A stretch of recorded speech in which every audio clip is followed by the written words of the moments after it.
This is an issue of public safety.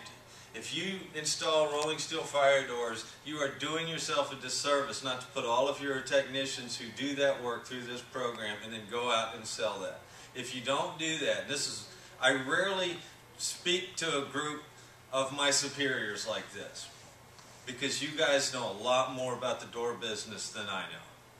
But I can tell you, without question, emphatically, if you do rolling steel fire doors, earn those certifications, and then go out and sell those credentials, and it will bring you a multitude of return.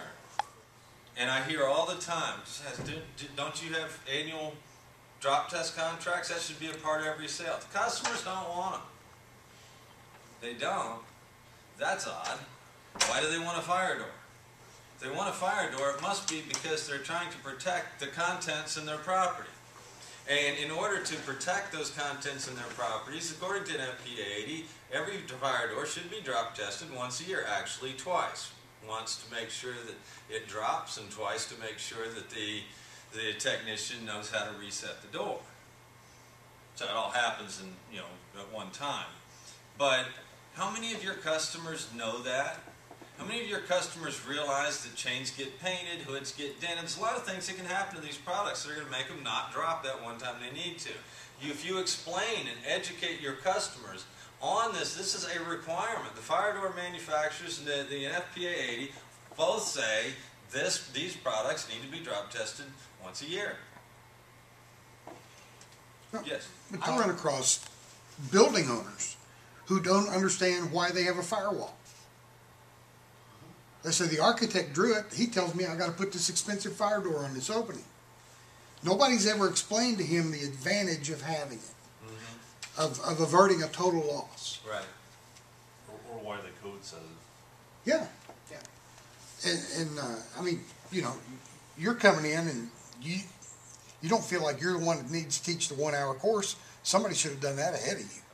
Glad you brought that up. It punctuates the point. There's a lot of business at it. Anybody in the room needs some new revenue sources? Because it's out there. There's new revenue sources that are just sitting there and nobody's going after them because most of the people don't even recognize that the opportunities are there. Most people sell a fire door and say, do you want an annual contract on that? Well, if I don't know any better, I'm going to think, I don't need you to come out every year to look at a door. It's a door. I don't need you to, no, I don't want to spend the, $200, $250, whatever a year for that. But if you explain to me that, first of all, it really ought not to be an option. It's only optional because it's not law.